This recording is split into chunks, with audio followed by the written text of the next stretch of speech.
What is up, world? What is up, world? What is up, world? You are in tune to the Know It All podcast with your usual suspects. My homie, my mellow, my main. What's up, Tate Boy Fresh? What time is it? What's good, man? Ma, what's good, man? Got it, man. Looking, we're talking. YouTube, link Hey, you go. It don't look like it's supposed to. What dog? I sent you a cover. Why do all that for? And it ain't up there. Well, I don't know. All right. Hey, look, no, you're good. The reason why is and the cover will be up there in a minute. It's one of them things when I set the whole thing, I didn't add the cover because I didn't do it for a time because usually, I just didn't do it. G, what's up, man? How you doing? What's cracking, man? You know what? I'm gonna leave Claude Bishop alone right now, man, because I know he's gonna do something later on. Claude did it already? Oh man, it's bad already, bro. He had it already. Bad already. He doubled down on his post. You know what I'm saying? He doubled down on it. Hey, but I just want to ask Claude. You know, he said the late brothers have arrived. Yeah, I just want to ask Claude. Why we over here talking, man? Claude, why is Penn State so trash? That's all I want to know. Give me your answer about why your football team can't win big games, why your football team can't make the college football playoff, why your football team just every year makes an excuse of why they can't beat Michigan, why they can't beat Ohio State, and why now is your football team considered the fourth or the fifth best team in the Big Ten? I just want to know why, Claude. Inquiring minds want to know that they've added USC, Oregon, Washington, and UCLA, and now they're behind Penn, they're behind Ohio State, they're behind Michigan, they're behind Oregon. Well, I just want to know. Yeah, Inquiring minds want to know. Leave Claude alone for right now. He's gonna say James Franklin, but I'm gonna tell you, it might not be James Franklin. It might be, but it might not be. It might be, but it might not be. It ain't. But it ain't. Look, we want to welcome you guys to another show. Make sure that you hit like and subscribe. Like us on Facebook, subscribe on YouTube and Twitch so that when we go live, you definitely get those notifications. Those of you who are asking, we're live on Twitch. You can catch us there. It's under a mod, or you'll see the KnoItAllZ. I think I changed the name last week. All right. But look, man, we're about to get this thing started. We got a great show ahead of you for you guys, man. I'm excited to talk sports, but I'm excited more so to be here with my partners, my mellow, my man. But we're going to get it started, man, right after this.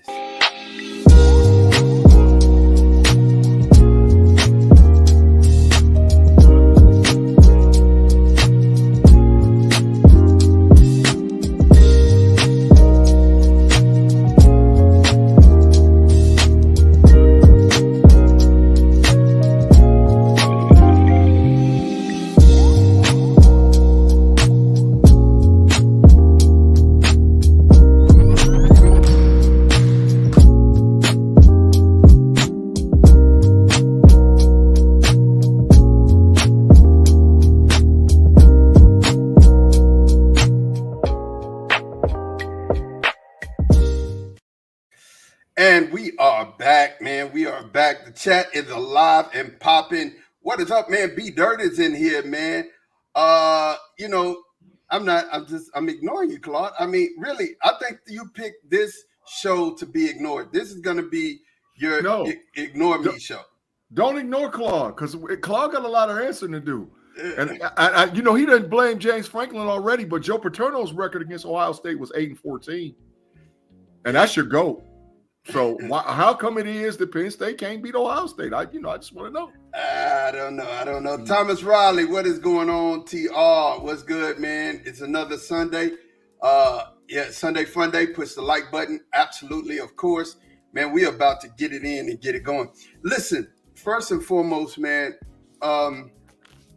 it seems like, this just happened last weekend, man. We had to say goodbye to a GOAT in the game of basketball, and this weekend we saying goodbye to a GOAT in the game of football, man. Larry Allen, the best guard to me to ever play football. Definitely passed away in Mexico with his family. I mean, listen, the man was a mammoth of a man. First man I ever seen do 225 45 times. That's just unheard of, dog. Like, I mean, that's one of the strongest people I've ever even heard of in life, man. For real, he's just super strong. Everybody around him says he's a great individual. Emmitt Smith had, a whole bunch of words to say. I did a tribute to him that will be up later on today. Listen, man, just one of the best to do it, man. I'll let G and Tate comment on this. Well, if I had to put together a first team, all-time team. Well, we did, and we'll talk about that later. Yeah. If I had to, Larry Allen would definitely be one of the two guys that would play guard on my first team, all-time team. I think he doesn't get the credit, in my opinion, is due concerning that Cowboys dynasty in the 90s. When you start talking about, Troy Aikman and Michael Irwin and Emmitt Smith and Darren Woodson, nobody ever brings up Larry Allen. And Larry Allen was, to me, probably the most pivotal player on that team. All those running yards that you see Emmitt got, majority of the time, he was running behind Larry Allen, man. Or Larry Allen was pulling and making a way, for Emmitt, man. So I think. How much of a freak? See, this is something y'all don't know about G. G played on the offense and the defense, but as an offensive lineman, the things that he was able to do, how much was a freak of a man was he to you? For him to be as strong as he was and as mobile and as quick as he was abnormal. Because you normally see guys who are either super athletic as far as offensive line is concerned. You either see guys who are either super athletic or they're super strong. They're one of the two. They usually don't do a combo meal. But in my opinion, too, Larry Allen set the standard of what you're seeing now for the prototype of what they want in NFL offensive linemen. Before, there used to be like big stature guys, like I said, just super strong. And that athletic ability to be at the guard position and pull all the way around the opposite tackle or tight end or, and he blocked one guy and then get off a guy and get to the defensive lineman. Heck, I saw highlight films where Larry Allen was blocking the safety, where he went not just the first level, not the second level, he went to the third level. Emmitt breaks and Larry Allen sets the block. And I'm like, how in the heck did he get there that fast? So, he, in my opinion, like I said, he's one of the greatest offensive linemen to ever play. I did a little research and I looked up some of the things he did from a foundational standpoint. And Larry Allen was a high character guy concerning the NFL.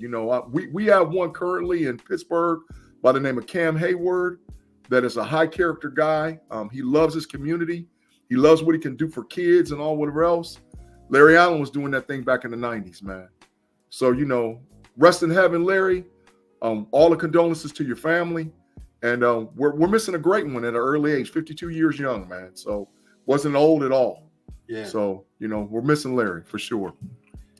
Tate, talk to us, man. The big fine. Fine.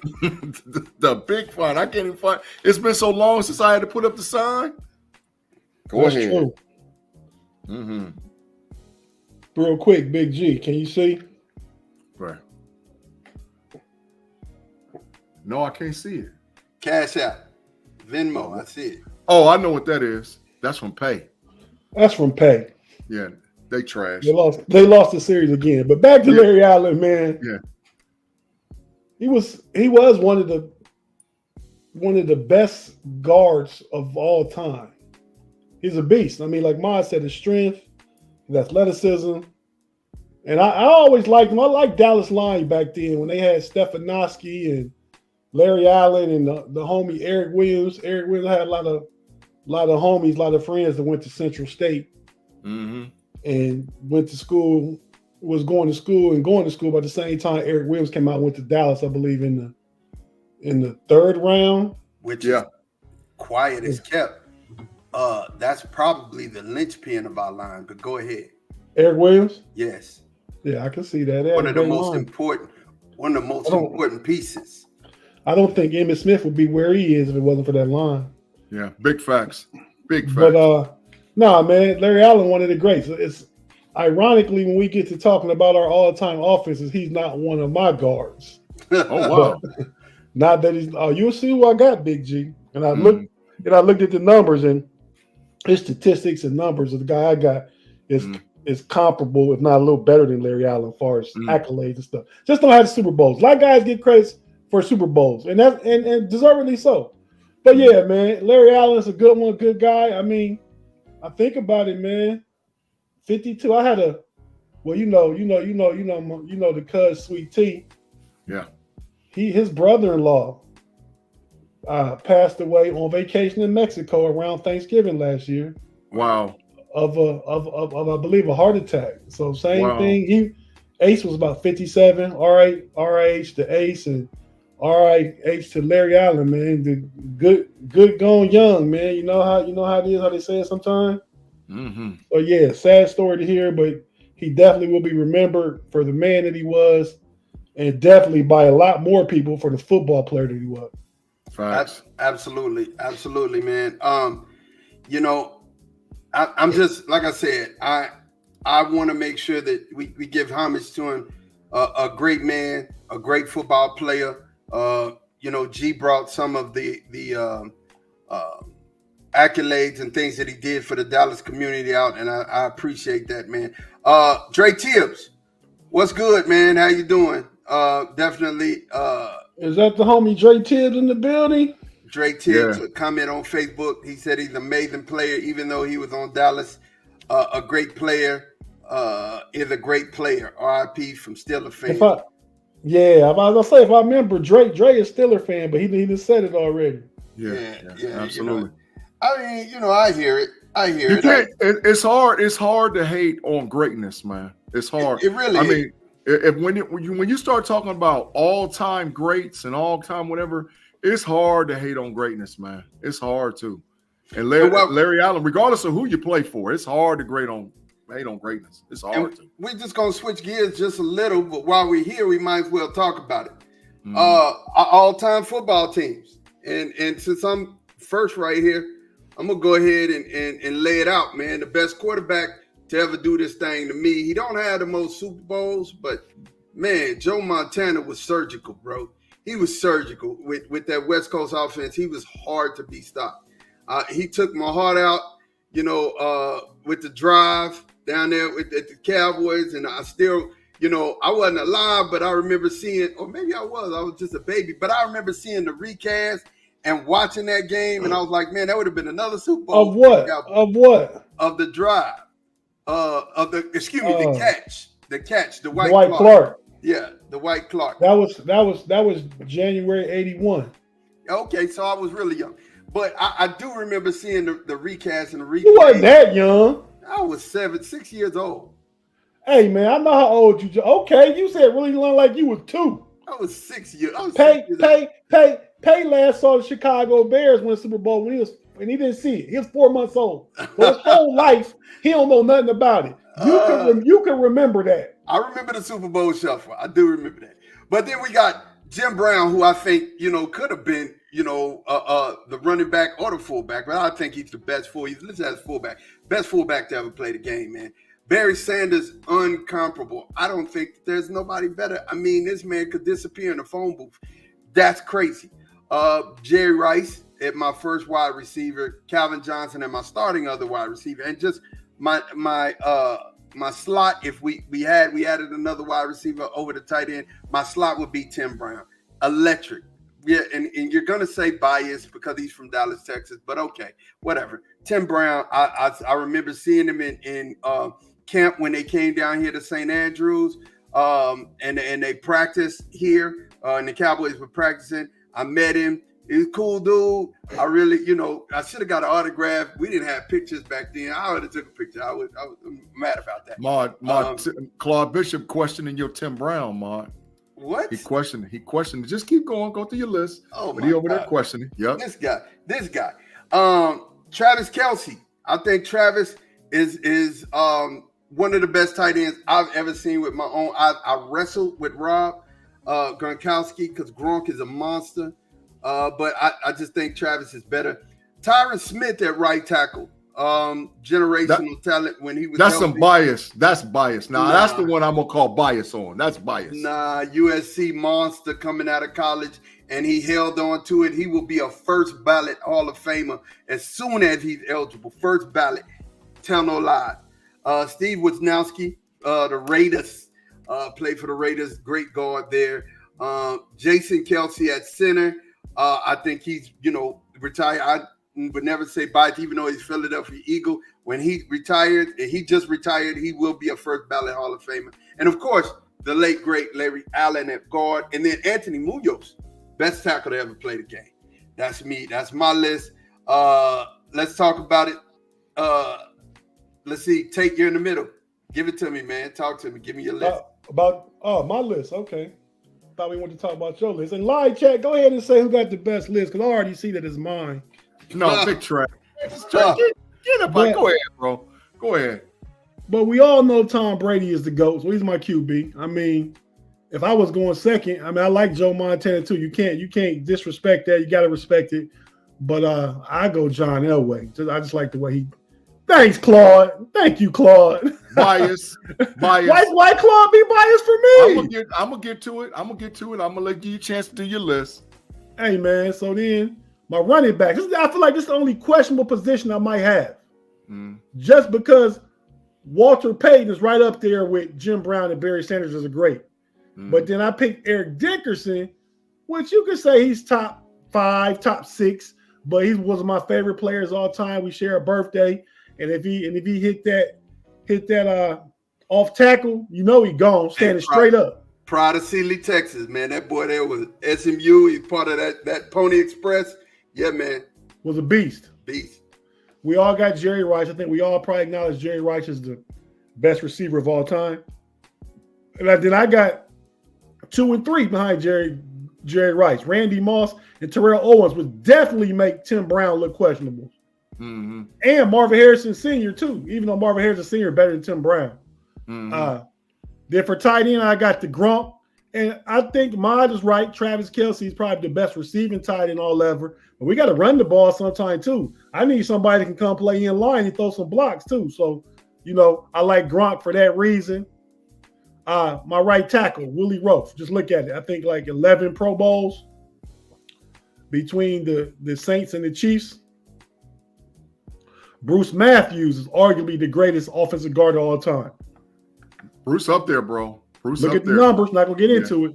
Yeah, Bruce up Ramani there. Dawson, Pittsburgh Steeler. A little bit of bias. I want somebody athletic that can I like it, though. I like it. He got the same amount of All-Pros as Jason Kelsey. Same amount, 6 and 6, both of them. I like their money, for real. Randall McDaniel, offensive guard, left guard from the Minnesota Vikings. I think he got like 12 or 13 Pro Bowls, All-Pro and second team All-Pro numerous times. That's who I have over Larry Allen. I probably got Larry Allen third, so you can't go wrong there. And the best left tackle of all time. And man, Big G, you're getting to yours. That's a good one, but nobody got no Anthony Munoz.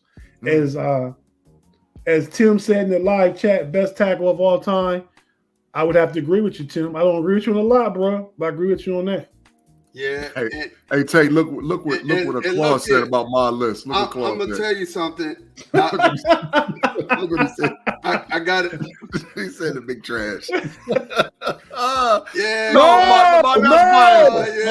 That's bias, bro. You did that by yourself. You did that by yourself. I'm not putting Claude. I'm not putting Claude in. No, I'm not putting Claude in. That was bias. He wanted it from me. He been asking for the Matrix from me this whole time.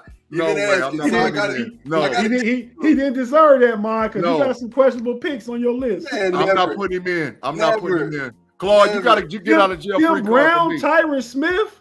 Yeah, you got to get out of jail, Claude. Nobody was better than Jim Brown. I mean, Jim Brown's dang I said Tim Brown. Tim Brown. One of the top 10 wide receivers ever. I'll pick 10 receivers over Tim Black Brown. And Gold Standard said, sorry, G, you lost me with Rocky. No. Hold on. I'm going to get a chance to get your list. Yeah. You're going to get a chance to get to your list. Yeah. And Running Through the Jungle said, Mod, third, out of you because he got the most important position wrong. I guess he's talking about Tom Brady. Claude said wide receiver room is questionable, and he said Tate McDaniels is good, but he's not better than Allen. Yeah, I could go with that, but look at the numbers. I'm saying look at the numbers. Google them both and look at their wiki and look at their career stats. Love it, man. But here we go, G. Talk to us, man. All right, so the preferences I want to explain to you guys is that I did a traditional fullback running back. If I would have done 2 running backs, my other running back would have been Barry Sanders. But I went my list based on having a fullback and a running back. So I start off. We see what you got up there, Big G. We can't say what you would have did. Yeah, but I'm just saying that I went with the traditional 2-back set with a fullback. So I start off the list. Go ahead. No, I said I get it. Yeah, I start off with Tom Brady, the all-time GOAT quarterback. There's no ifs, ands, buts about it. He's the greatest quarterback that ever played football. That list might change here in a few years, but right now, Tom Brady is the guy. As I was saying, Rocky Bleier, to me, is the greatest footballer that ever played football. He blocked, he caught, he did what was ever called upon him to do for an offense, and that resulted in 4 Super Bowl rings for him. You saying he's the greatest fullback ever? Ever. That resulted in 4 Super Bowl rings for him. Ain't no ifs, ands, buts about it. He's the best fullback that ever played. Better than Jim Brown? Jim Brown wasn't a fullback. He was a tailback. He was listed as a fullback, sir. He ran the ball mostly, Ma. It was different. He was a tailback. What about your boy, Ma? Moose? Yeah, Moose would have been the best fullback. If Jim Brown would have been. No, or Tom Rathman. No, it would have been better. Yeah, they was not better than Rocky Bleier, bro. Stop it. They was not better. Rocky Bleier did what was ever called upon him, and it resulted in 4 Super Bowl rings for the Pittsburgh Steelers. Stop it. Just stop. Right? Smith, just like Tim said, Franco Harris was listed as a fullback, but he really ran the ball the most. Correct. The most. Correct. Well, I think the one that ran the ball the most, you don't list as a fullback when it's 2 of them. Correct. In today's game, we were looking at numbers and stuff. But go ahead, G. Finish your list, bro. Emmitt Smith to me is the #1 all-time greatest running back, and I mean that's not even a hard pill to swallow or say from a Steeler fan to a Cowboy fan. Emmitt was that guy, Emmitt toted the pill, and he had a great offensive line in front of him. But man, I'll never forget the game where he had the separated shoulder against the Giants and ran for like 200 some odd yards, and he was out there literally screaming every time he ran the ball, man. And I was like, that dude earned my respect that day as being the GOAT. Can I ask you a question, Big G? Yeah. And Ma, you can chime in too. I feel like we need to interject as we go along. Mm-hmm. So is Troy Aikman a Hall of Famer only because of Emmitt Smith in that line? Yes. Yes, absolutely. I agree. Yes. Okay. Absolutely, I agree. Absolutely, hands down. Yeah. But my question is, if just for you two, this is for both of y'all. Mm-hmm. TB12, I agree he's the GOAT. But if we put him in a game situation and we take all of the rings away, put him in a game situation, and B. Dirt, you're in this question too. Do you think that he's actually better than Joe Montana? I just need to know. Absolutely, because he had less help to win more Super Bowls than any quarterback that ever played. Tom Brady was winning Super Bowls with scrubs, and he was getting chips. So he made everybody look good. And I think the same thing, if you take all those same things away from Joe Montana, would you say he the best? Yeah. Jerry Rice away, John Taylor away. So I guess you're right. We can't play the if game. They are what they are. I like it. Go ahead, G. You're at Randy Moss. Well, to me, there's no order as far as my wide receivers is concerned. It's just 1, 2, 3. Randy Moss was, to me, the most electrifying wide receiver that ever played football. His career sort of went south when he went with the Raiders. He tried to have a comeback with the 49ers and all whatever else. But as far as pound for pound, player for player, athlete for athlete, catch for catch, Randy Moss deserved sometimes even a triple team every time he stepped on the field. Jerry Rice, the name speaks for itself. The GOAT, probably the greatest wide receiver that ever played football. And my third guy is a little different than Tate and Moss, Marvin Harrison Jr. I think Marvin Harrison Jr. was probably the prototype prolifical wide receiver. Marvin Harrison Sr. He go and look at all the record books. He's right up there at the top with every record that's out there. And keep in mind, Marv played opposite of probably a top 10 or top 15 wide receiver named Reggie Wayne for his whole career. Oh, dog. So It wasn't like he was out there just, he was getting his based on what was going on. Rob Gronkowski speaks for itself. Got to run the ball, got to catch the ball. It ain't by coincidence that the goat cheese Brady is the quarterback and Gronk is the tight end. My right tackle is Orlando Pace. Pound for pound. Like, you can say bias all you want to. Pound for pound, player for player. Ask any NFL great who is the greatest tackle, maybe outside of Anthony Munoz. The name that's going to come out of your mouth is Orlando Pace. Orlando Pace was a monster at every level, high school, college, and pro. Matter of fact, has there ever been another offensive tackle drafted number 1 overall? I'm just asking. Know what else do you know? Is there ever been another offensive tackle that went number 1 overall? So, and especially in the modern era. Okay. John Hannah, big time guard. It's time. A lot of folks don't get a lot of credit to John Hannah because John Hannah was, an elder statesman. He played for a lot of us, was alive, a lot of us. But when you actually look at the stats, he was a monster. Tate, like how you got Dermanny Dawson, I got Mike Webster, bro. 4 Super Bowls, bro. That's what I said. Players get elevated because of Super Bowls. I mean, if you look at the numbers between all our centers, Mike Webster has more Super Bowls, but less everything else. Yeah. Mike Webster. And I'm sorry, Big G, just to back up the Pace. Pace got 3 first-team All-Pros and 7 Pro Bowls. He don't compare to any of the other tackles on the board. But go ahead. I get it. But and Webster's my guy. Taylor Mungo said Jake Long went first. So okay, Jake Long did go first. Okay, Jake Long. Okay, I feel and it. So did the dude Lane from Philly.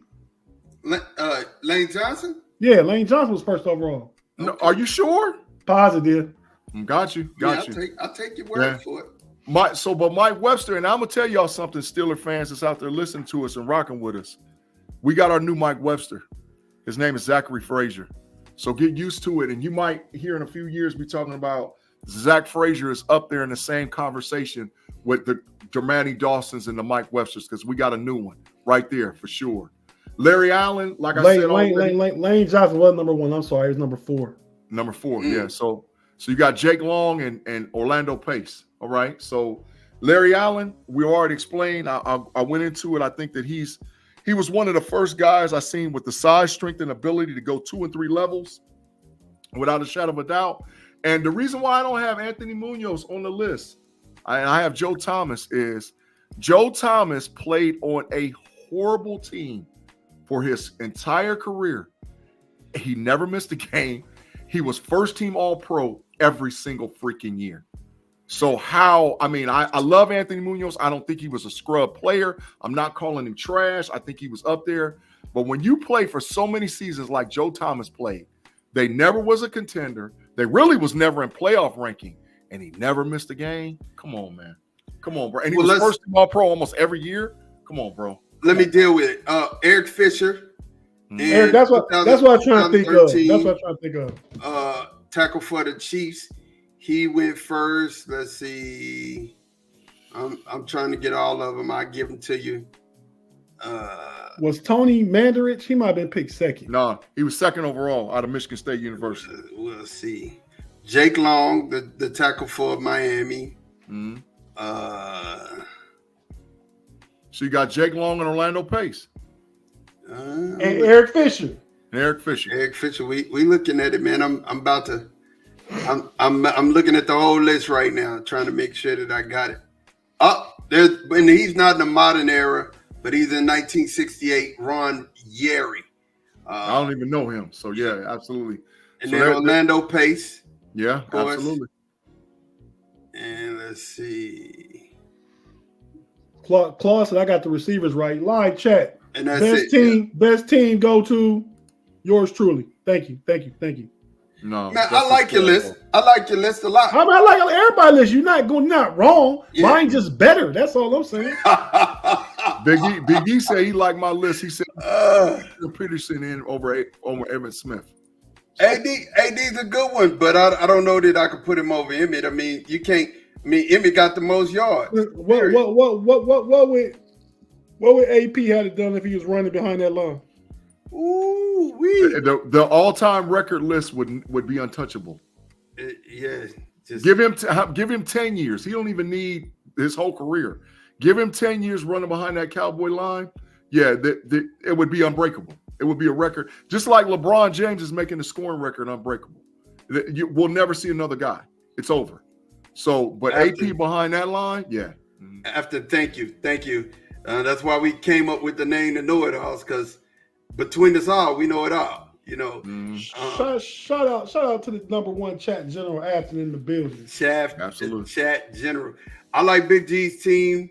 The best one player I would change is Adrian Peterson instead of Emmitt Smith, as we talked about. My question regarding Big G's list of mine: Marvin Harrison over T.O.? Yeah. Come on, man. Ooh. Come on, man. What if Marv never had to share the catches with Reggie Wayne? I don't know, but I think Marvin Harrison was about 5 years before Reggie Wayne came. But Reggie Wayne's still a top 15 all-time wide receiver. And T.O. played with who? Donovan McNabb, Jeff Garcia, Tony Romo for a little bit. And he also played with quarterbacks. He also played with your boy at nothing like Peyton Manning. Marvin Harrison played his whole career with Peyton Manning. Yeah. Well, you know, one hand feeds the other. Right. One hand feeds the other. Same thing like we said about Emmitt in the line with Troy Aikman. He'd be a Hall of Famer if it wasn't. Yeah. G, go ahead, man. Take us to commercial, bro. Thank you guys for listening and rocking with us on the KnoItAllZ podcast. If you're listening to us on audio, please make sure you stop by on Fans First Sports Network and catch the audio podcast. You can also listen to us on Google, Spotify, and or Apple Podcasts or wherever you get your listening. If you're rocking with us live on YouTube, we'll be back in a few seconds with the KnoItAllZ podcast part 2.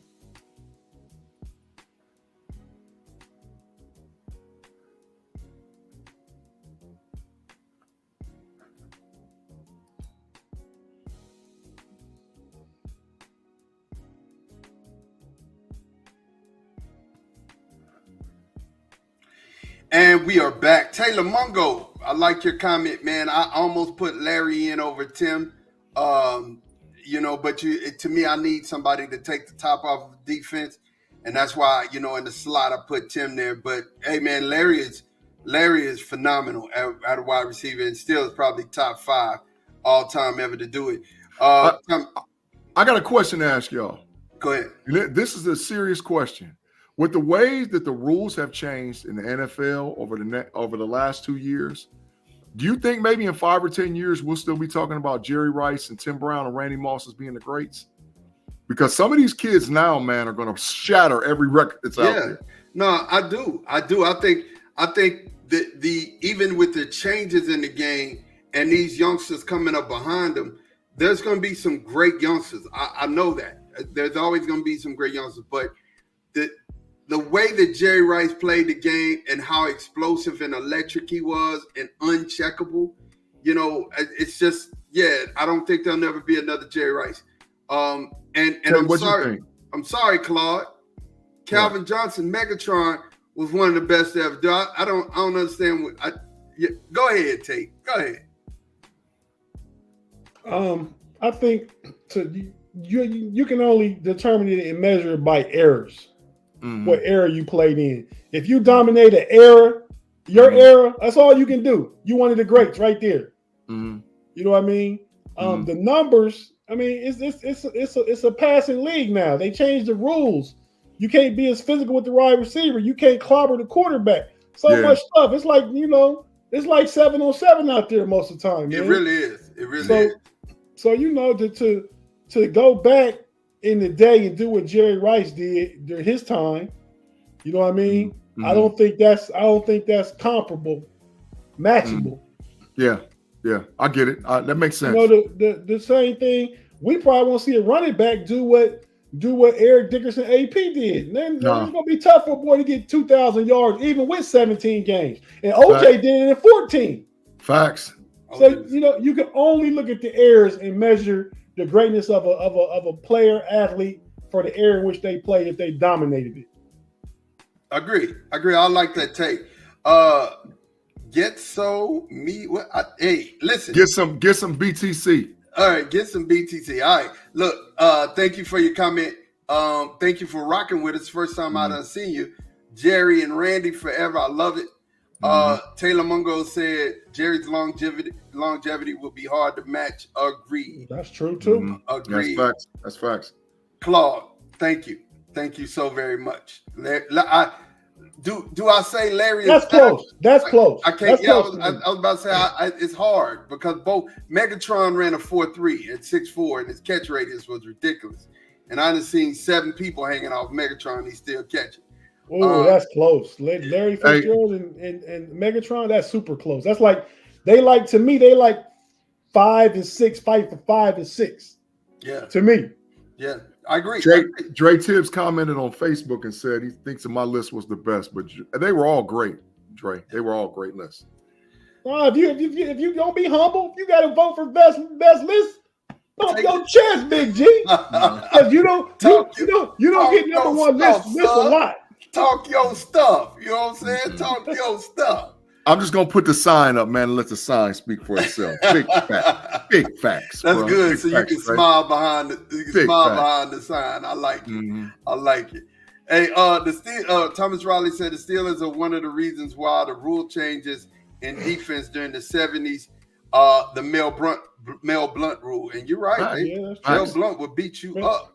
And you know else changed the rules? The 2010 Pittsburgh Steelers. Because my boy Ryan Clark and them was killing people.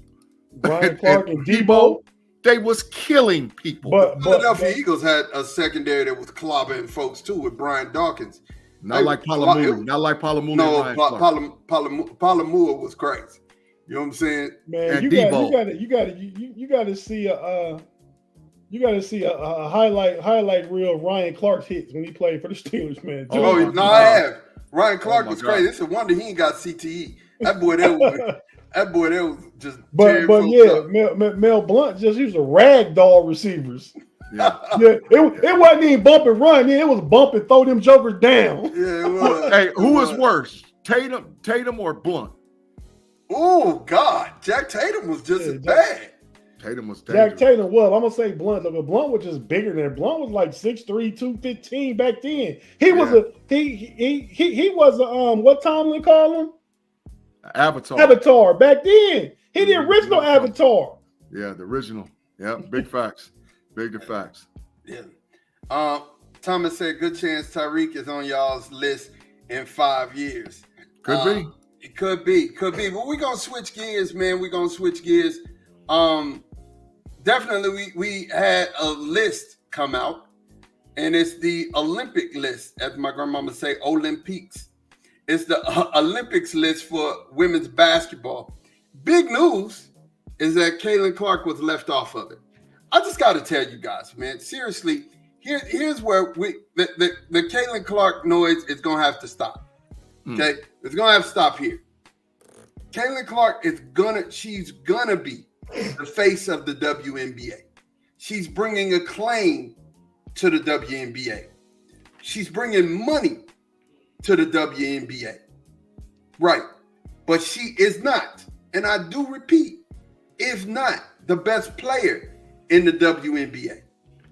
She's not. Now, if they were taking an alternate, I think she would be that alternate, right?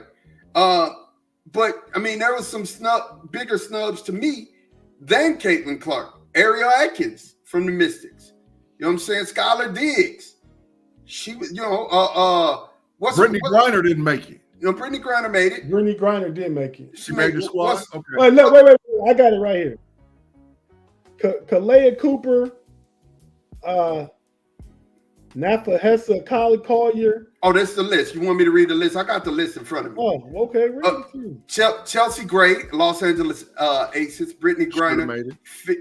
They all made it. This is who all made it. So Nafisia Collier from the Minnesota Lynx, Kalea Cooper from the Phoenix Mercury, Chelsea Gray from the Las Vegas Aces, Brittany Griner from the Phoenix Mercury, Sabrina, I won't say her name, from the New York Liberty, Jewel Lloyd from the Seattle Storm, Kelsey Plum from the Las Vegas Aces, Brianna Stewart from the New York Liberty, Diana Taurasi from the Phoenix Mercury, Alyssa Thomas from the Connecticut Sun, Aja Wilson from the Las Vegas Aces, and Jackie Young. Now, it's notable, you need to know, Jackie Young has Olympic experience 3 times.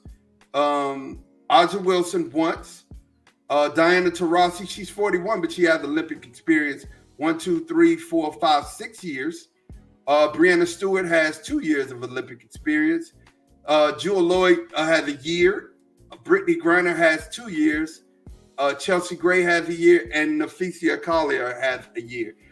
I think putting these people in, they know how to represent the U.S.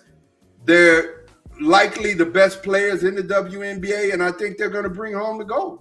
So, I mean, in my opinion, you guys, and I'm gonna let you chime in, Tate. In my opinion, she ain't ready yet. She'll be the face, but she ain't the face now. Absolutely 100% right. I mean, Caitlyn Clark was the best female basketball player probably in college that came out this year. You know, player of the year, was it 2 times? Mm-hmm. So I mean, she's deserving of a lot of things. She's deserving of the recognition and attention she's getting and helping the WNBA, but she's not yet one of the 12 basketball players in the world. And a lot of those things are put together based on roster construction too. You know, they trying to put the best team together, not necessarily just grab all the best players. Right. You know, so you got to consider that. And I'll read a quote that I just like from Sports Illustrated. USA Basketball appears set to do the right thing, just not the fun thing. Call it a rare victory of reality and competition over marketing and money. You know what I mean? So, yeah, I mean, Caitlyn Clark's time is coming, but if you think about it, if they put her on there, she would have been that token. You know what I mean? Christian Laettner was a great college basketball player. They put him on there over Shaq. Over Shaq. Yep. Christian Laettner was that token. Yep. You know what I mean? He was a player of the year. Duke won championships, all those things. But he wasn't a better player than Shaq. And Caitlyn Clark is not a better player than any of the 12 that are listed on the current team roster. Right. Yeah, agreed. G. So I think absolutely was the absolutely right thing to do. The face of the WNBA has been for the last 2 seasons, and again this year, Aja Wilson. Aja Wilson, probably in my opinion, is going to go down as the greatest basketball player, maybe. You think so? Per generation. Oh, she's a monster. The face, though. I mean, I think Taurasi's still the face, man. Just me. She's 41 and she's still the face. I would say maybe from an international standpoint because people know her because of how long her longevity in the league. But the last 3 years, Aja Wilson is the greatest. Oh, yeah, best player. I give you that. Yeah. You said the face. Like LeBron's still the face of the NBA. Yeah. But I don't know if Clark will ever be the face. She will. She will. I don't know if they push her that way and they market her that way, maybe, which they are doing now. And y'all know what I've been said about the cash cow thing.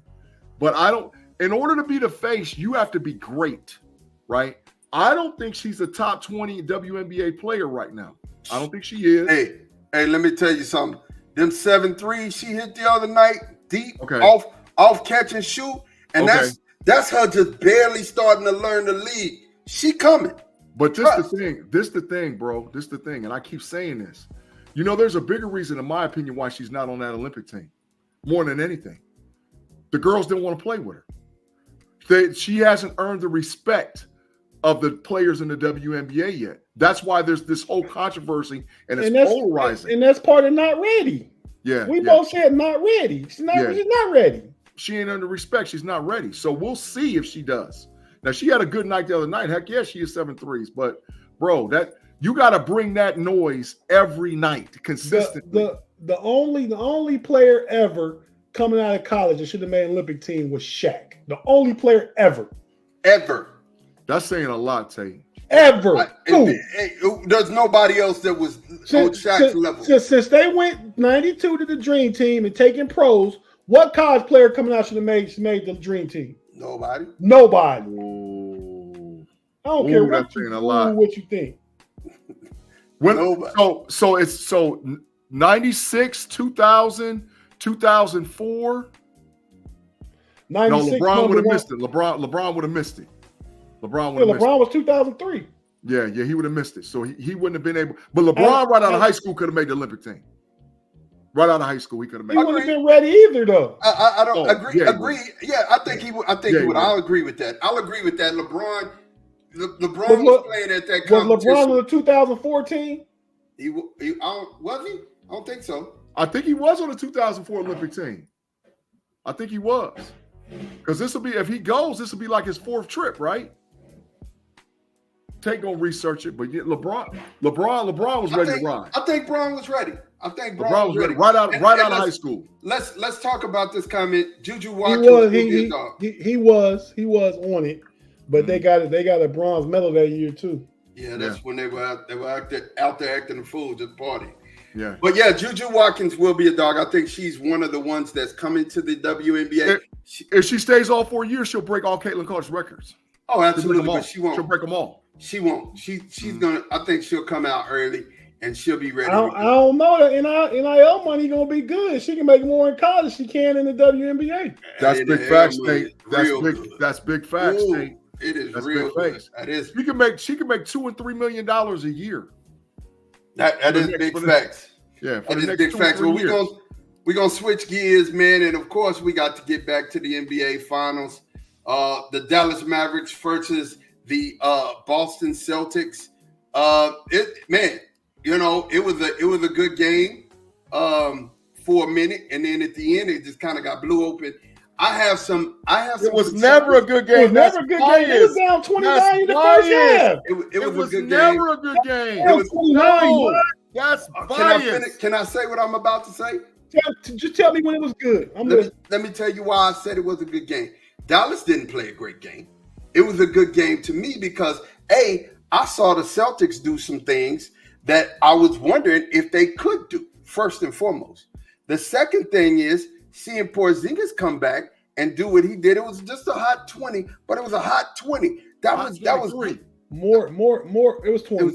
It was 20. More important was his 6 blocks. Yes. Yeah, so 23, Mark. And then here's the other thing I'm seeing, because Styles make fights, Styles make clashes, and I'm seeing, okay, wow, all right, if Boston can keep this up, this is, coaching wise, it was a clinic. I don't know if y'all see it, but I'm gonna get into the intricacies of the game. They made Luka play to not pass, and they made Kai play to pass, right? So they played them 2 different times, and it was crazy watching how they were doing it, because when I started looking at how they were separating the game and separating the two, it was a masterclass in defense. It really was, because when Luka would drive, everybody stayed to their man, and they were like, "You beat us." And when Kai would drive, everybody would collapse and help. And it's just a difference of knowing your personnel. And it was a good game to watch. If you like basketball, it was a good game to watch. Was it a good game for the Dallas Mavericks? Absolutely not. But it was a good game to watch. Tate boy, first go ahead and get him, man. Because I'm. Ain't no get me. I said what I said. If I remember correctly, we both told Mod that Boston's defense was. The thing is, they don't have to switch. They have to double anybody. They don't have to double. They did Kai.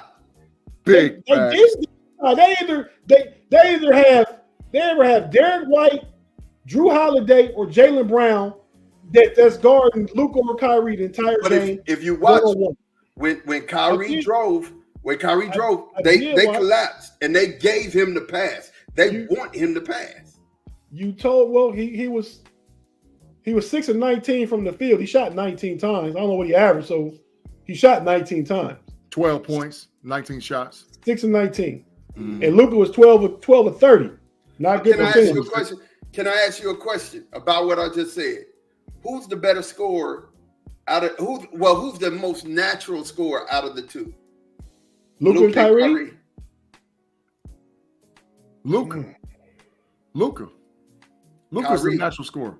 Kyrie is the most natural. Luka gets off once he gets everybody else involved.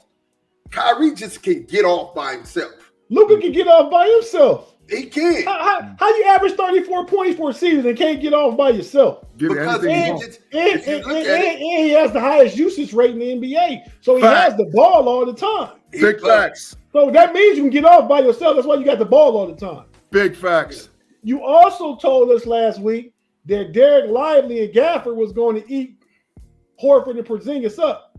Not happening. Not going to happen. Lively had the big goose egg. He had the big zero. He did.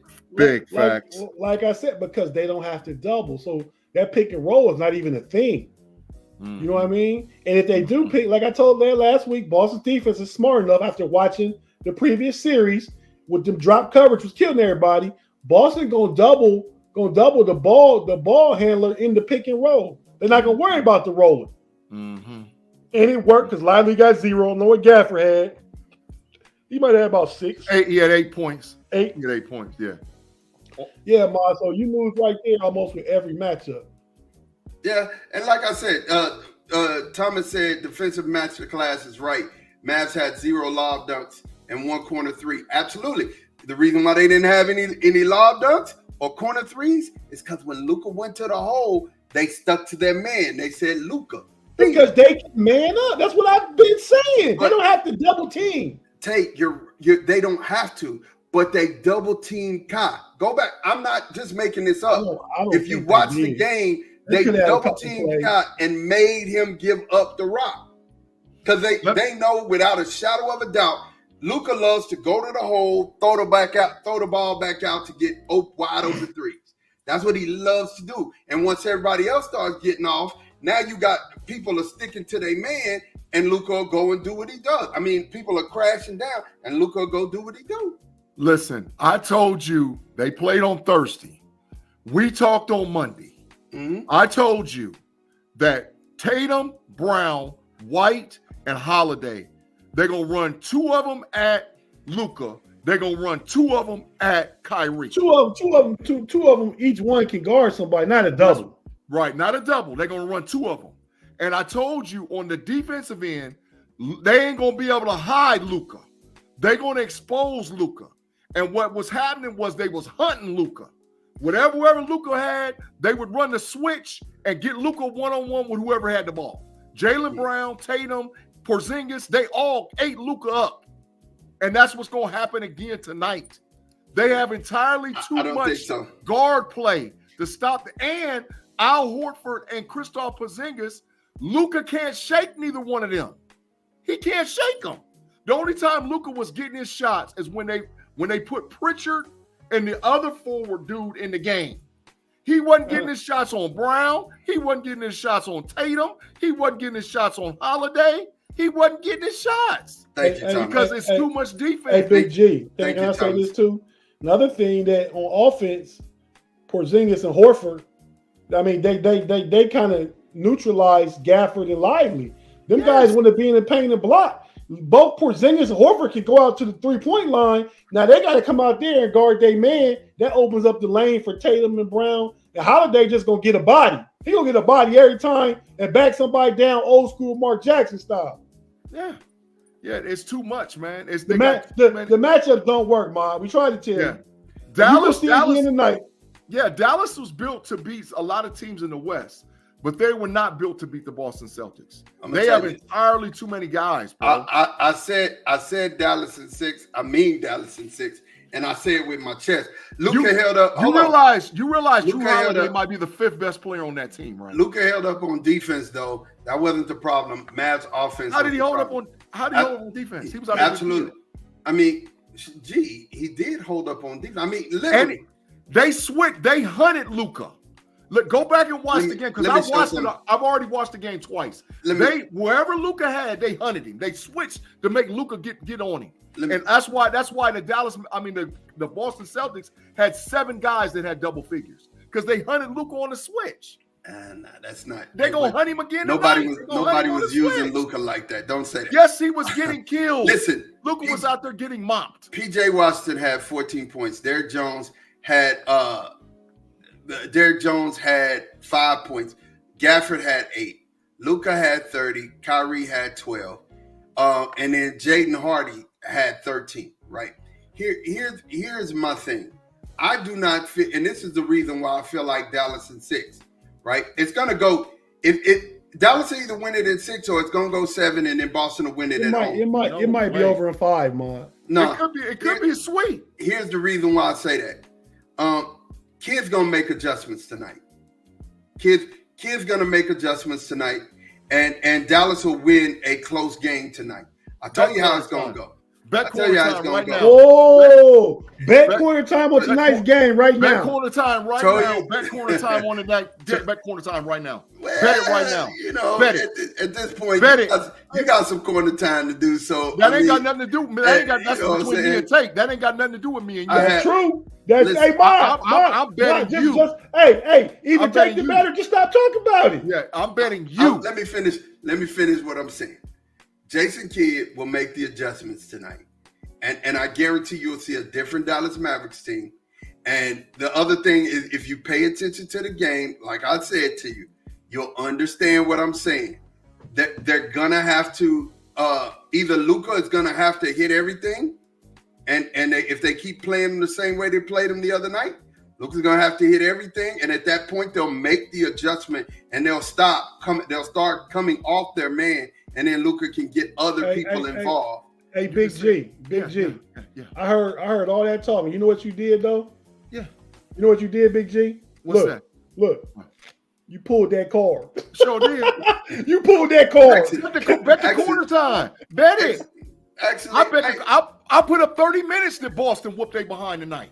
Just on this game, man. 30 minutes just on this game. I put 30 minutes. Boston you put up an hour. You put up an hour of my 15. I'll take it. No, that's a sucker bet. What? Stop that. That's a sucker. You're the one that said Dallas will win. Listen, I didn't ask for corner time. I still stick to it.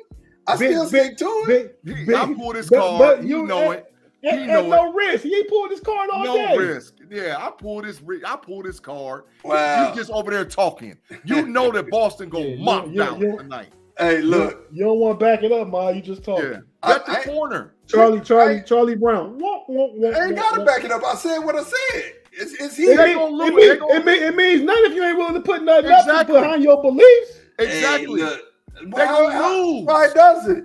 Because you ain't confident enough in your team. You talking strong about them, but you ain't backing them up. This is what used to happen when people were kids, and they would be like, "This is what you call peer pressure."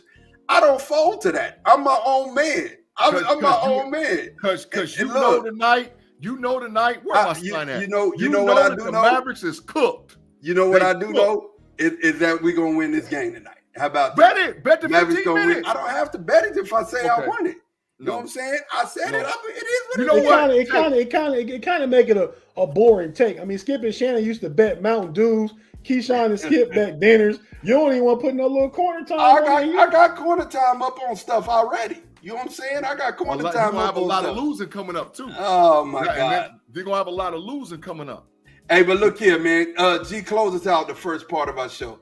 Thanks again for rocking with us on the KnoItAllZ Part 1 of the podcast. If you're listening to us on audio, Spotify, Google Podcasts, Apple Podcasts, wherever you get your podcasts or listening, including Fans First Sports Network, make sure you check it out on the KnoItAllZ podcast. If you're watching us live on YouTube, we're going to run the intro one more time and come back with Part 2 of the KnoItAllZ podcast on Sundays on YouTube Live.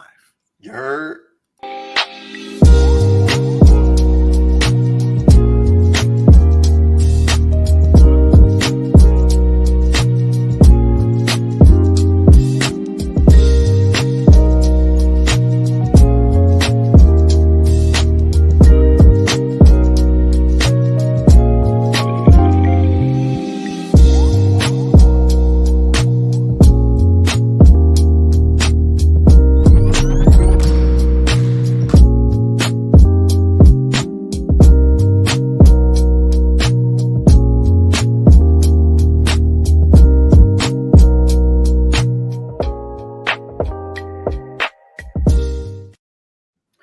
And we are back, you guys, man. Thank you guys for rocking with us, man. Make sure that you smash that like button.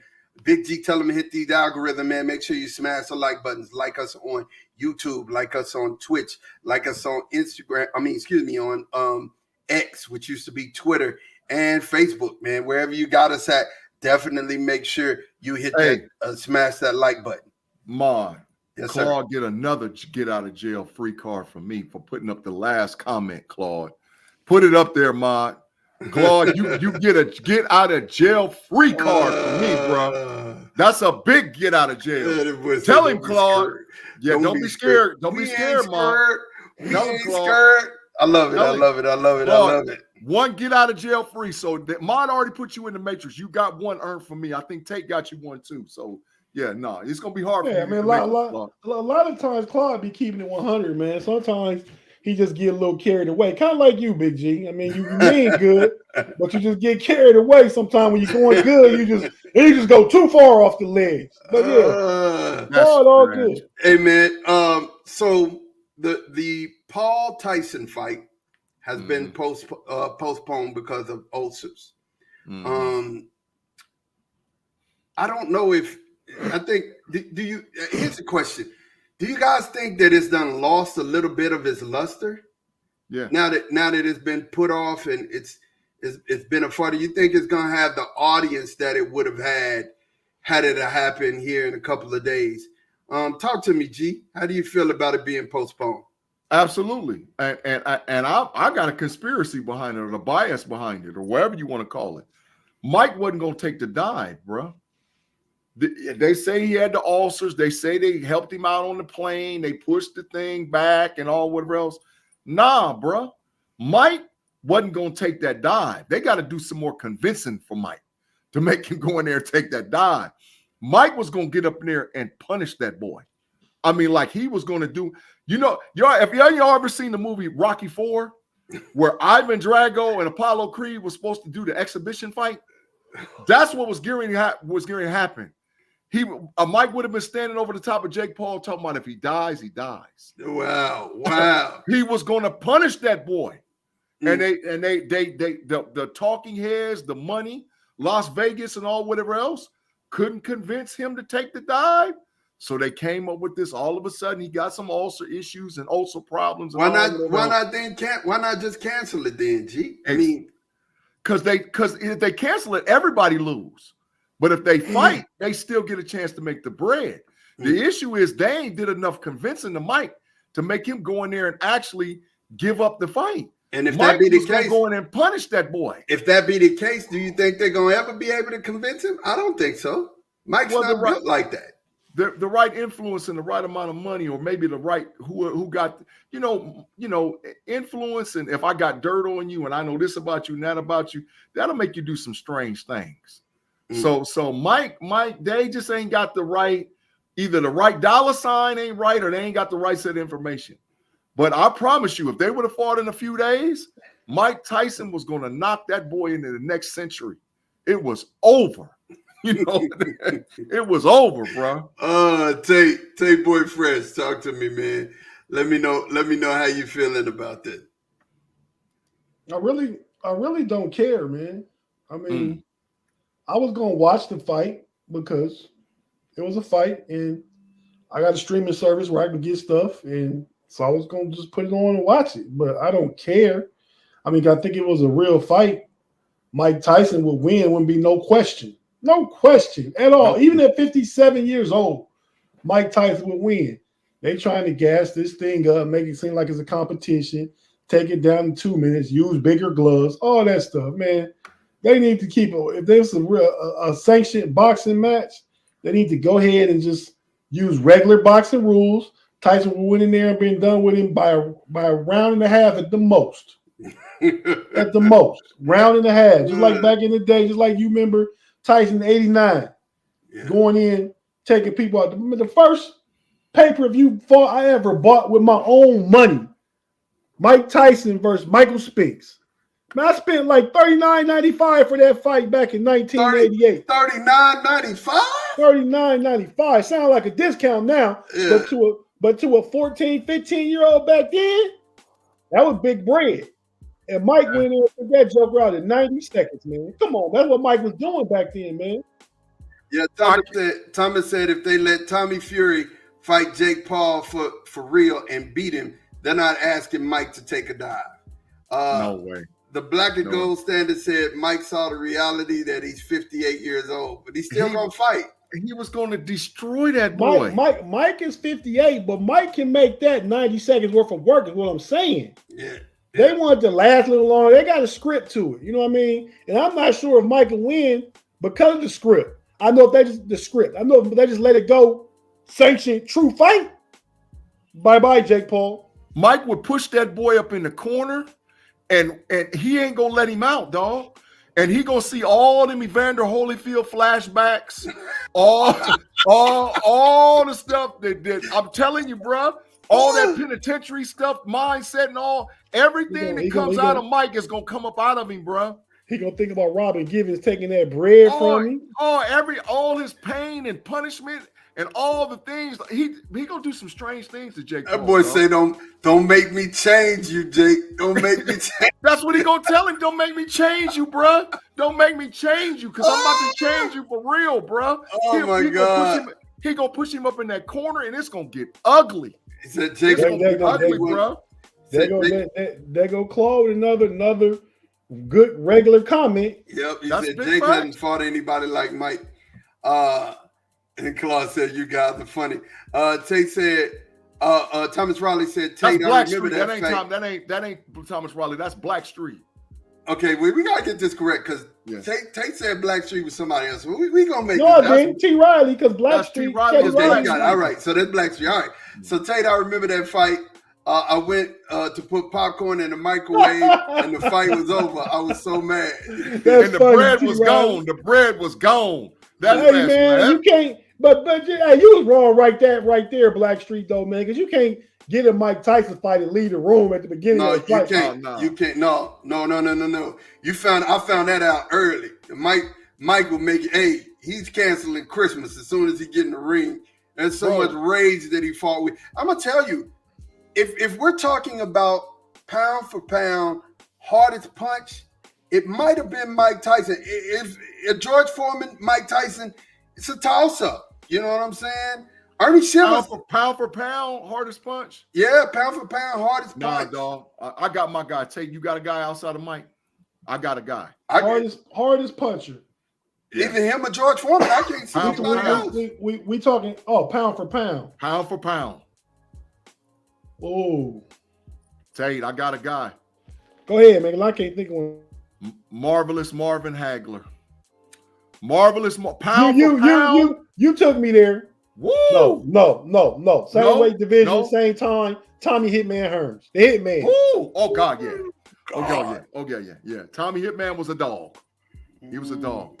Marvelous Marvin. Pound for pound. Man, you might be the know-it-all that knows it all, because I forgot about Tommy, and I'm starting to think about Tommy's knockouts. I think he had a streak where it was like 19, 20 people he knocked out just one. Marvin Hagler's like that too. Marvin Hagler got some knockouts in a row. But get him out of there. He got knockouts because of his technique and how he fought. He always coming at you, bobbing, coming at you. He'll wear you down. Tommy Hitman Hearns had that one hit a quitter though. And at any time he can end a fight. That's why they call him the Hitman. Hey, get him out of here. And you know what? This is biased, but Big-G, where Tommy Hitman Hearns from? You already know the OH10. No, he's from Detroit, but up that way. I thought he was from. Oh yeah, he is from the D. Detroit, because he's a doughboy. That is correct. Yeah. He's a Detroit doughboy. That is correct. Up that way. I just want to say, shout out to the geographical region we come from, because we will knock your ass out. That's all I want to say. Them Texas boys, them Charlo boys getting beat up on and stuff like that. It ain't none of that up our way. Who knocked out Mike? Who knocked out Mike? Hey, who knocked out Mike? James Buster Douglas. Buster Douglas, yeah. He from the Ohio Columbus. I can't argue the greatest fighter of all time is from Ohio. Who can argue, bro? He's from Kentucky, which is right up there by y'all, man. And that's that's Muhammad Ali. I'm not arguing that. Who the only person to kill a man in the ring, Big-G? Oh, you don't remember that? I'm gonna give it to you. We shouldn't be proud of that. No, I'm just saying, but that's a fight that happened in the ring. I ain't proud of it. Right up the top. Ray Boom Boom Mancini. Oh yeah, that was back there in that era. Yeah. But you know, Hearns was the first boxer in history to win 5 world titles in 5 different divisions. What time is it about Alexis Arguello? What are you saying? He was a beast too, though. And I think it's hardest hitter. Hardest hitter? Nah, he ain't that though. Yeah. Tommy Hearns and Marvin Hagler. If y'all have never watched boxing or got into it, y'all need to go back and watch. Y'all need to go back and watch Sugar Ray Leonard, Roberto Duran, Tommy Hearns, and Marvin Hagler. Just watch those fights. You ain't got to watch no other fights. Just watch them guys fight amongst each other. Shout out to the homie T. Riley. I remember that fight, man. So no, wait. Black and gold standard. I got. Hold on. He could take a punch. He just couldn't take a fury of them. I don't remember him getting knocked out. The man was losing decisions. I remember. No. Did he ever get knocked out? Ray went to work and knocked him out. Roberto Duran knocked him out too. I don't remember him getting knocked out. Roberto Duran and Ray knocked out Tommy Hearns, bro. They both knocked him out. Tommy Hearns was 61-5-1. That's how Roberto Duran and Ray knocked him out. Get him out of here. They put him to sleep. But them boys, I'm telling you, Ray, Tommy Hearns, Roberto Duran, and Marvin Hagler, that was the greatest era of boxing maybe ever. When them dudes was fighting and going at each other, it was bananas, bro. Those was must see. You had to watch that fight. And either one of them could beat either one of them at any time. It didn't matter. Hey, I want to go back to T. Riley comment, man, about the Sugar Ray Hearns fight. And Sugar Ray did tame him. That was I believe it was April of '87 that fight took place. Big facts, Tate. And man, Sugar Ray just came out and it was a performance. You know what I mean? It was a performance. I mean, he didn't whoop Hagler by any means. Right. But he did what he had to do. He touched him to up score with points. And touched him. All he did was touch. Yeah. All he did was touch him up. He ain't hurt. He didn't do none of that. He was on that bicycle. But on that bicycle, and those step style points won that fight. Boy, who said Hagler got robbed? No. Thomas said Hagler got robbed. No. Nah, man. It didn't really, like I said, what happened, how Sugar Ray kind of just styled his way to winning the fight. Hagler was coming at him with the typical Hagler style, but every time he was coming, Sugar Ray had just touch him up. Not hurting. I will say I believe Hagler won that fight though. I will agree with Tom. But they fought twice. Hagler and Ray fought twice. They did. Yeah. They fought twice. Yeah, Ray. Yeah, they did. All of them boys fought each other more than one time. I don't think Ray Hagler Hagler won one and lost one.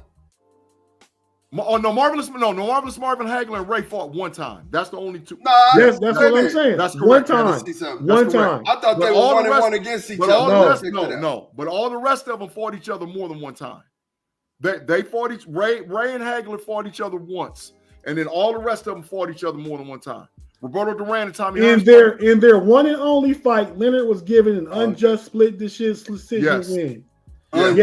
Yes, Hagler wanted a rematch, but Leonard wanted no part of it. Yeah. Hey, man. Right.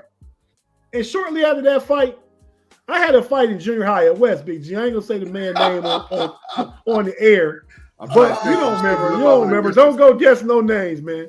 But somebody in your grade, though, a grade ahead of me, I was fighting this dude, and I remember Sugar Ray. It was outside the school. I know who it is. And I know somebody was gonna break it up, right? Mm-hmm. So I was just tagging him, trying to stay alive till the teachers came down the step, and the principal broke it up. I was shining for about a good minute and a half, and I won the fight. I didn't really want to fight, dude. You was shining for a minute and a half. I did the wind up and everything, man. Sugar Ray wind up, bam, everything.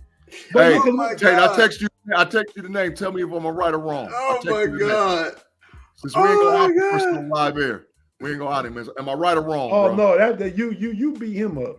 Yeah, beat Look, down. This was a big dude. I'm gonna send it to you. Oh my gosh. Yeah. Oh my gosh. That boy said I was shining for a minute. Then I had to stay alive. Oh yeah. I remember him. Now that you said that, I remember it. Oh my God. Dude was big, wasn't he? Yeah, he's big. He's bigger than Oh me. my God. Right. Y'all are wild. Look, Yeah. he's Yeah, I about remember. he's about 6'2" in ninth grade. Yeah. Yeah. Mm. Yeah. Tate got on and he haggled him. He actually rated him. He actually should rate him. Get him off him. Hey, Get him off. knowing enough people was making noise out front of the school. You remember how West was? Them steps was right there to the door. Everybody, ooh, Yeah. ooh, And the principals and teachers and administrators came out right and broke there. it up. And I was good. You were looking to be saved. That boy was like, I was looking to be saved, man. Because that joker got inside and grabbed me or something like that, I'd have been pounded. Oh my God. The door, they had an extra door up underneath the side because like we had these main doors we had to go through. There was an extra door up underneath the steps so that principals and teachers could just flush right out of the little area and come straight out the door if anything jumped off.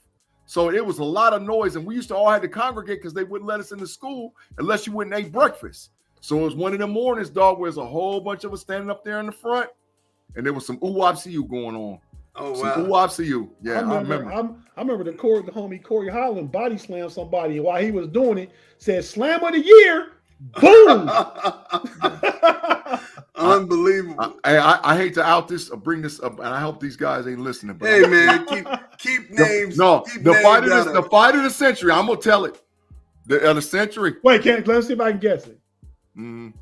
The homie Richard Glover and Beefy. That was number 2 fight. Okay. The fight of the century was Todd Simpson and Richard Glover. Oh, I wasn't there that year. That was when you was in 7th grade. That was the century, the greatest fight ever. In the history of school fights, I've never seen none better. Ever. See, Claude, go ahead and use your one free matrix. I guess I already mentioned Ray Boom Mancini champion. Stop it. Buster Douglas, remember Buster Douglas beat Mike Tyson. Remember Aaron Pryor? OHIO. What about my boy Kelly Pavlik out of Youngstown too? Yep. He was a champion. Man, it's a lot of great fighters out of Ohio, man. Claude, well, the only one I know y'all got over there is my boy Hitman, Bernard Hitman Hopkins. Is he using your get out of jail free or my get out of jail free? He used one. He used one. All right. I like Holyfield better than Tyson. I thought Tyson got too much credit just for knocking people out. Roy Jones was a beast too, but Roy Jones coming from when he got knocked out. I'm gonna say this, and then we're gonna switch gears and get into baseball. I think had Tyson would have kept if Cuss wouldn't have died, Tyson probably would have been one of the greatest to ever do it. Cuss made him a pugilist. He was really a boxer when Cuss was alive. Yeah, that's facts. When Cuss died, Mike became a brawler. You know what I'm saying? He was a brawler anyway, but he could box. No, but he was a brawler that boxed. Right. You know what I'm saying? And Cuss made sure he boxed. He used boxing technique. That's why he made him look at Jack Dempsey, Muhammad Ali, Joe Frazier. He made him watch the greats so he can use it. And Mike's sidestep, by the way, is probably still one of the fastest weapons that I've ever seen happen. The man will sidestep you and check you and mop you before you even knew what happened. And guess what? At 58 years old, he can still do it. I seen him getting training, and he was sidestepping and wearing that dude out. That's a name I ain't heard in a while. That's a name I ain't heard in a while. Aaron was a beast around the crib. He ain't messing with none of these boys though. He fought for a belt though. I'm not saying he didn't, but we talking about some of the all-time greats. And much respect to the homie Aaron. Great, the best boxer probably out of our crib, for real. Yeah. But I'm giving a hand to that. I'm giving my hand because that was a far better take about Mike Tyson than it was about the Boston Celtics Dallas Mavericks. Thanks, Ma. You on the board with a score. All right, thank you. Taylor Mungo said like this tape. Got one slot. Cuss dying and leaving Kevin Rooney, who was Cuss ended Mike. Yeah, that's big leaving Kevin Rooney with Mike ended Mike. And then all that stuff with Robin Givens and all that stuff. Mike got a little sidetracked. When Cuss died, I don't think it was just Robin Givens. It was him being accused of something he really didn't do. King. That time he did. You know what I'm saying? Like we found King out later that wasn't one of those things. That was a consensual thing, And What the bail got raised. what are you talking about, Mom? When he first got charged with no, but still the divorce, and she said he was manic depressed and all that stuff was before Buster Douglas. Yeah, that's what I'm saying. That got him distracted and stuff like that. Yeah. Don King ruined Mike Tyson. Rob Lightfoot, that was a great fight. Yeah. And then the Black and Gold Standard said Don King let Mike in them streets. Don King ruined Mike Tyson, man. Yeah, well, he ruined him. Again, Cuss being around, I think Cuss would have made sure he'd have been all right. Definitely would have made sure he'd have been all right. Switching gears, man. Let's get on this MLB. Big G, how you feeling this week, man? Because usually you be in here, why you got the side eye, man? You got side eye. Because my boy Calistio smoked the game last night. We was down 6-5, bases loaded, 1 out. A 3-2 pitch, and this boy hit it to a double play. With the bases loaded, all you got to do is just take the strikeout and let another man get it. We only had 1 out. We would have swept the Mets. Okay, big pause. Let another man get it. Big pause. Yeah, no Diddy. Hold on. We're gonna jump into the baseball and the baseball records and our final thoughts right after this, man. We're gonna go to a commercial break. G, take us to a commercial real fast. Thanks again for listening to the KnoItAllZ podcast, listening live on YouTube and on Facebook and all the other places where we got it going on. If you're listening to us on audio, Apple Podcasts, Google Podcasts, Spotify, wherever you get your podcasts, we'll be right back at the quick commercial break. If you're watching us live on YouTube, just give us a second. We'll be back.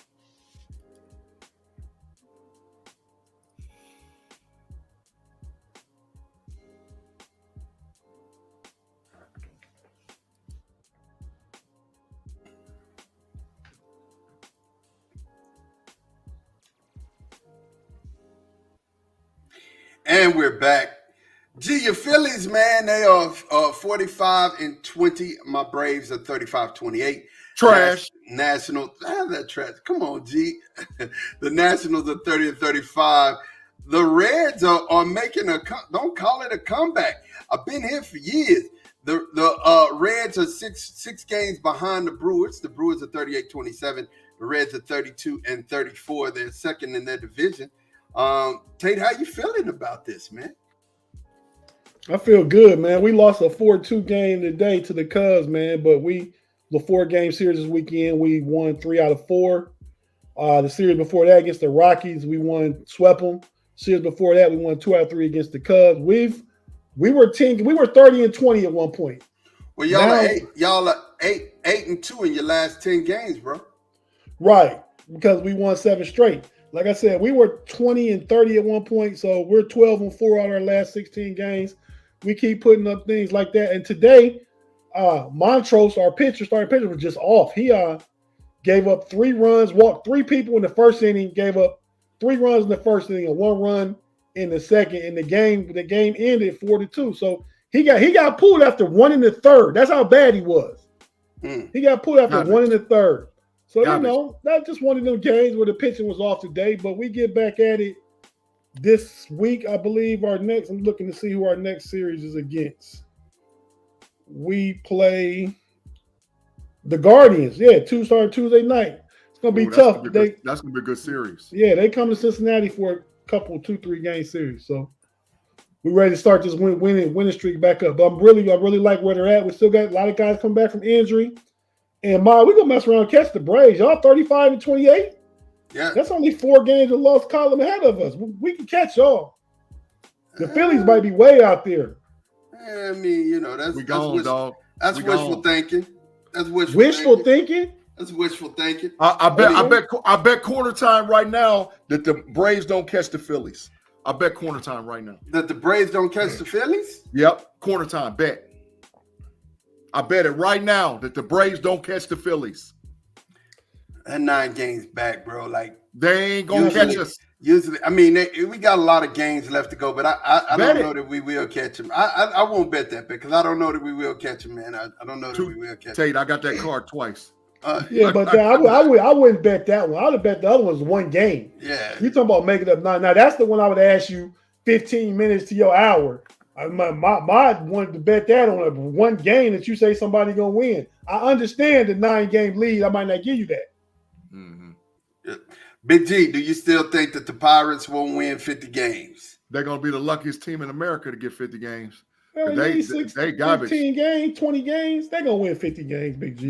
Now they might not win 60. Win 60. They ain't gonna win 60. It's gonna be like that 57, 58, somewhere in there. They need 19 more games.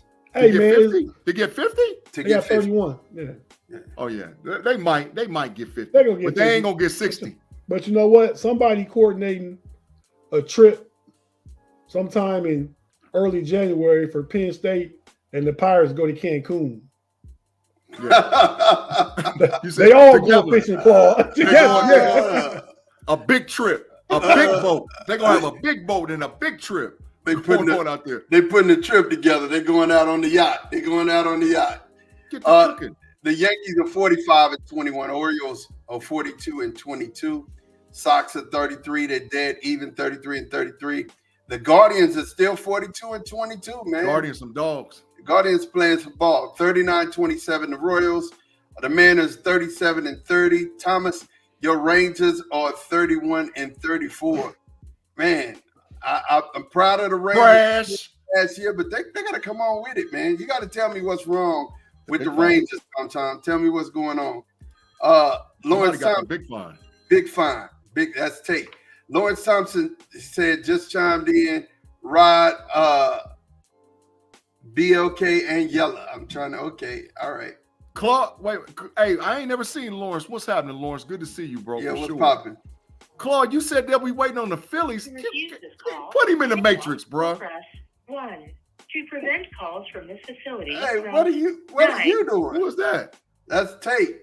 Oh, I thought I had mute push. My bad. No, you don't have mute push. He got the double fine. But looking out for the homies, I appreciate that. Yeah. I appreciate that.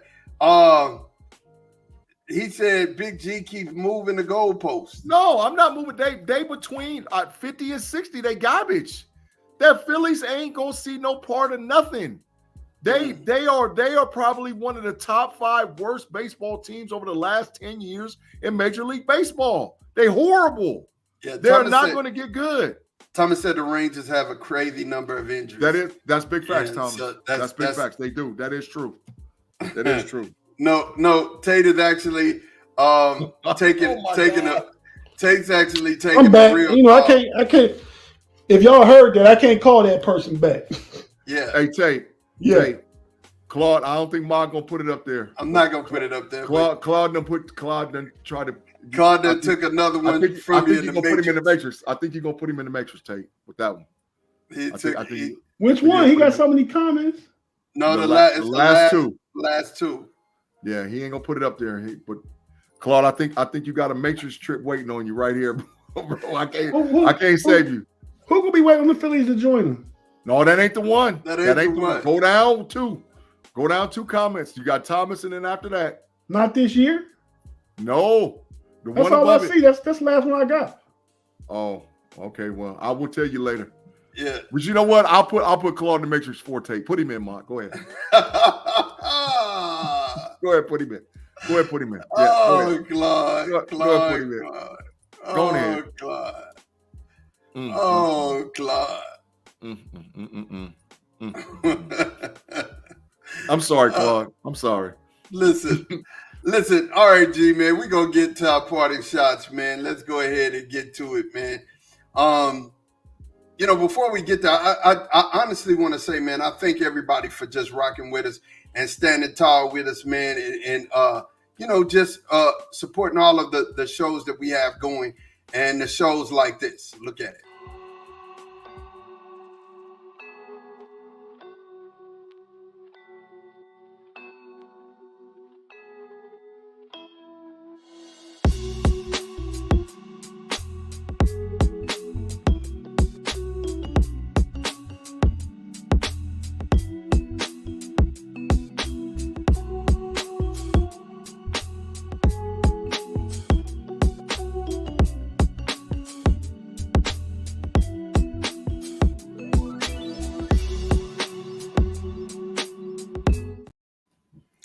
Yeah, man. Those are all of the shows and all of our affiliates, man. People that we love and we appreciate you. Yeah.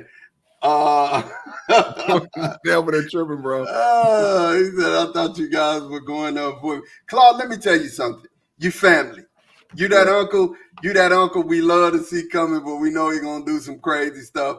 So it's cool. We love to see you on this line so we can never avoid or ignore you. You know what I'm saying? Definitely not gonna do that, man. And Tim, you one of them that we never gonna avoid and ignore either, man. But Big G, parting shots, bro. Holla at me. Hey, man. Yeah, thanks again, man, for everybody rocking with us. We had a good blast today, man. Listen, we got 10 Saturdays, man, and we're going to kick this thing off. 10 Saturdays. We're going to kick it off. It's that time. It's that college football time. It's so much so pressing that me and my boy Andy P is going to do a special edition of the Level Up podcast at 8:30 p.m. this evening, live on YouTube. So we got a lot of pressing issues. We're going to do a big show here in about an hour or so. And so it's college football season. I'm already breaking out the Buckeye gear. For y'all you think, that's panicking, let me put it on this side so you see what time it is. It's the OHIO. Got the white crispy jumping off right now with the coach's shirt. So it's Buckeye season, bro. It's college football season. I'm really excited. I think this will be the greatest college football season in the history of college football. I really do believe, because and I can't even say it I can't be biased about it. I really do believe that there's 10 to 12 teams that can actually win the national championship. I really do believe it. And to make it through the gauntlet with the conference playoffs, the way that they're built now, the playoff, and to make it and survive and win, this champion will be the greatest champion. For all you Buckeye fans that's out there listening, do you realize we could play Michigan 3 times this season? For all you Georgia Bulldogs fans out there, do you realize you might have to play Alabama 3 times this year? For all you Texas Longhorn fans, you do realize that you might have to play Georgia 3 times this year? This year's gauntlet is going to be unbelievable. So the champion of this year's college football season, in my opinion, and that's my closing thought, will be the greatest champion in college football history. Man, love it. Tate Boy Fresh, what time is it? Give us your parting shot. First and foremost, I didn't put this up. Let me make sure that I put this up. This comes up every show. This is our parting shots. So, Tate Boy Fresh, holla at me, man. Yeah, my shout out to the homie Lawrence Thompson in the live chat. Just got here, but it's the end of the show. Be sure to get here next week around 10 after, Lawrence, so you can rock with us the entire time, man. But we're glad to have you. Also, I wanted to just one more quick shout out my niece, Flora Ella Fitzhugh. Her 6th birthday was actually last week, but she had a party yesterday. Oh. Uncle Kevin was part of the party. It was a dance theme party. Had a dance instructor come there. Our little kids was dancing. A lot of them with no rhythm. She goes to a school called Yingling, Ying in Washington, D.C. The kids learn. So it's a private school, a really good school. They speak Mandarin, so they only speak like Chinese in school. So they learn, but they learn to speak that language because that's how they're taught. That's dope. And 2nd year in a row, I got to kick with my boy, Vivek. That's for y'all that don't know, that's the Surgeon General of the United States. His son goes to school with my niece too, so he was there. Talked to him a little bit. But lastly, I just want to go for my parting shot. It's going to be about tonight's basketball game, and just say right now, for the record, how wrong Mod is about tonight's game. He wasn't betting no quarantine on, so I don't think he believed himself anyway. So we're not going to stick too long on that. But the Boston Celtics are going to win tonight. Jason Tatum not only going to score 16 points again, he's not going to have that game. And I can't see too many changes that Dallas can make. I don't know what Dallas can do. So it's just a prediction. Celtics go up 2-0 tonight. Jason Tatum scores 28 with 10 boards and 5 assists. And is the best player in the game tonight. Big Fox. I ride with it, Tate. I ride with it. Thanks, Big G. Love to take. Listen, I'm not a hater, man. I love listening to you guys' takes because they're I love listening to takes because they're insightful. Sometimes G's just be right. They're full of right. You know what I'm saying? You a hater. You a hater. G, hey, I gotta agree though, G. Sometimes you do be competing with Claude. He's a hater. Oh my God. Look. I mean, I'm just saying it's why. Listen, you guys, in Mod's moments, I got to talk about some things, that are personal to me. You know what I'm saying? And they're personal to me in the sense that I had to go to the doctor this week, and there's some things that I have to correct. And I was reminded that discipline is the difference between who got it and who won't. And the fact of the matter is that a lot of times we're not disciplined about the things that we say we won't. That's why we don't have it. So I'm going to read the statement again. Discipline is the difference between who got it and who won't it, right? And, I'm finding out with myself that, and this is something I've known about myself ever since I was a kid, right? As a kid, I always known that if you put my back against the wall, I'm definitely going to come out and I'm going to be the best that I could be. I moved to a different city after my father died. And once I moved to that city, they had their favorites and they wouldn't let me on the field. But once I told everybody in the locker room, when I get on the field, I won't come off. And I'm definitely going to be all Syntex. I'm definitely going to be all district. That's going to happen. People were like, nah, it's not going to happen.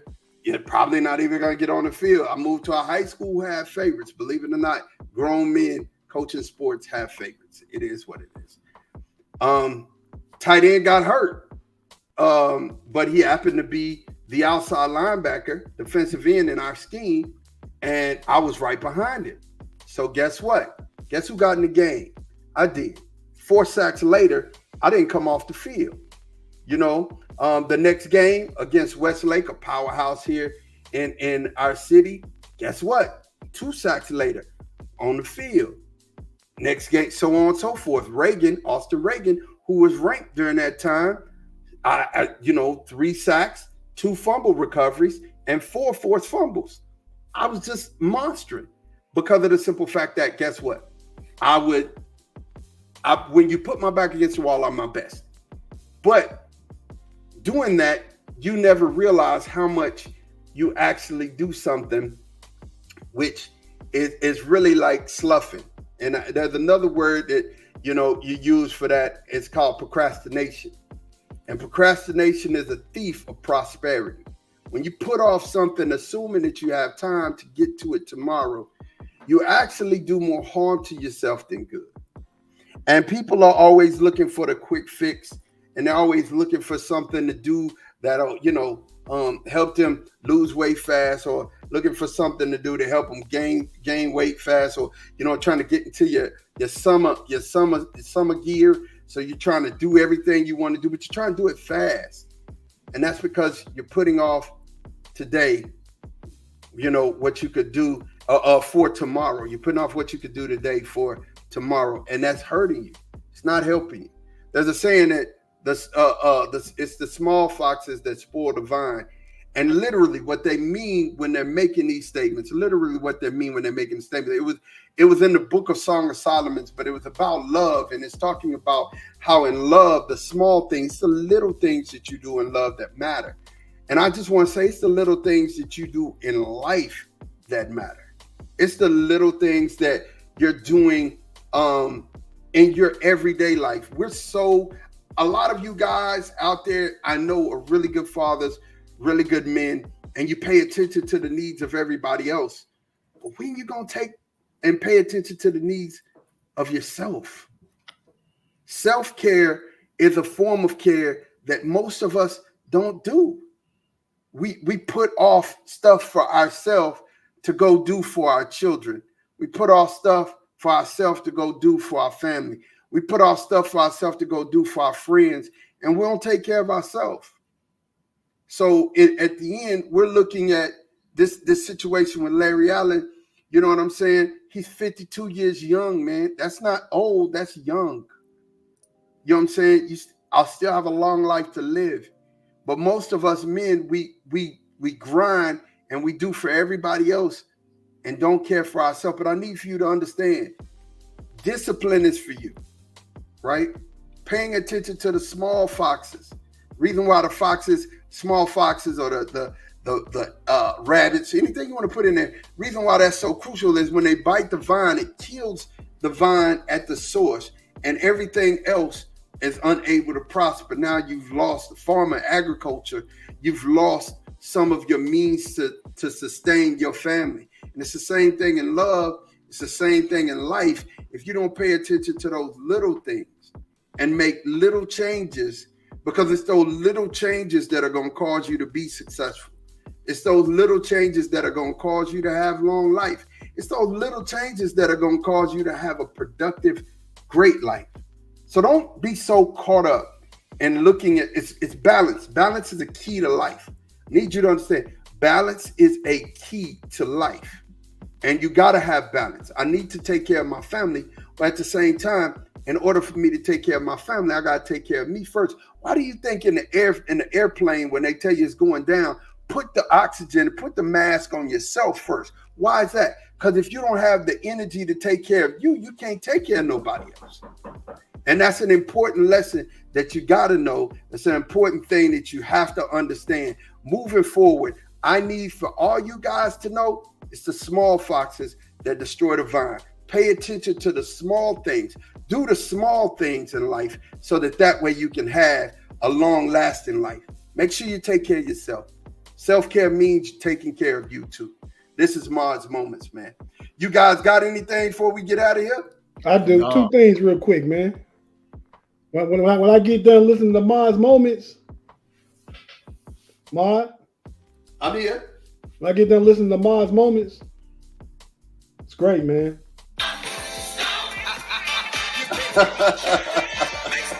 I be wanting to come out there stomping. But my last thing is, man, I went Thursday evening. If you ain't seen it yet, Bad Boys Ride or Die. 2 thumbs up. The best Bad Boys in the series. It's both comedic, action-packed with a good plot. Martin is hilarious. Hey, great movie. Go check it out. All right. G? That's it, bro. I'm ready to get up out of here. Thanks again. And if y'all ain't got nothing to do, in about 45 minutes, come check out me and Andy P on the Level Up College Football Podcast on Fans First Sports Network.